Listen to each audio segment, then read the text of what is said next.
સાંજનો સમય છે. એડવોકેટ સેજલના ઘરના આંગણે ગામના લોકો ભેગા થયા છે. કોઈના હાથમાં વેરાની રસીદ છે, કોઈ મોબાઈલમાં તૂટેલા રોડના ફોટા બતાવે છે, તો કોઈ પાણીની ટાંકી ખાલી હોવાની ફરિયાદ કરે છે. વાતાવરણ ચિંતાભર્યું છે. સ્ક્રિપ્ટ: ગામનો માણસ.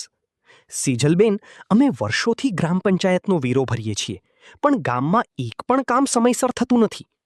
બીજો ગામવાળો: ચોમાસામાં રસ્તા કાદવથી ભરાઈ જાય છે, બાળકોને સ્કૂલે જવું મુશ્કેલ પડે છે.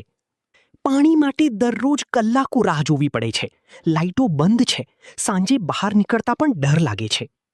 એડવોકેટ સેજલ શાંતિથી બધાની વાત સાંભળે છે. એડવોકેટ સેજલ: તમે બધા નિયમિત વેરો ભરો છો? બધા: હા. એડવોકેટ સેજલ: તો પછી વિકાસના કામો માંગવાનો તમારો પૂરો અધિકાર છે. કાયદો તમને અવાજ ઉઠાવવાની છૂટ આપે છે.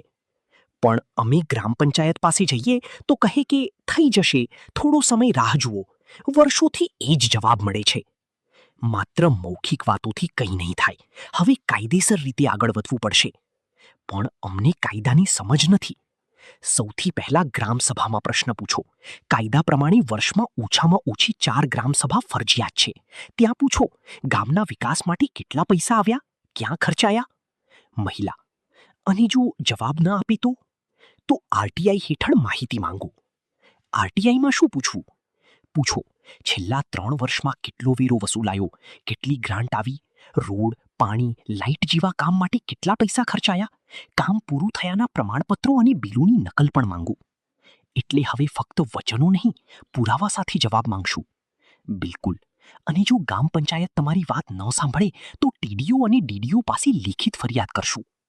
મહિલા: સેજલબેન, અમને તો લાગતું હતું કે સામાન્ય માણસ કંઈ કરી જ ન શકે. એડવોકેટ સ્મિથ સાથે: કાયદો દરેક સામાન્ય માણસને હક આપે છે, ફક્ત હક જાણવું જરૂરી છે. આજે પહેલી વાર લાગે છે કે આપણા ગામ માટે કંઈક બદલાઈ શકે છે. બધા ગામ લોકો એડવોકેટ સેજલનો આભાર માને છે. એડવોકેટ સેજલ કેમેરા સામે: વેરું ભરવું ફરજ છે, પણ વિકાસ માંગવું તમારો અધિકાર છે. હક માટે અવાજ જરૂર ઉઠાવો. આવી જ કાયદાની સ્ટોરી જોવા માટે ચેનલને લાઇક કરો, શેર કરો, સબસ્ક્રાઇબ કરો.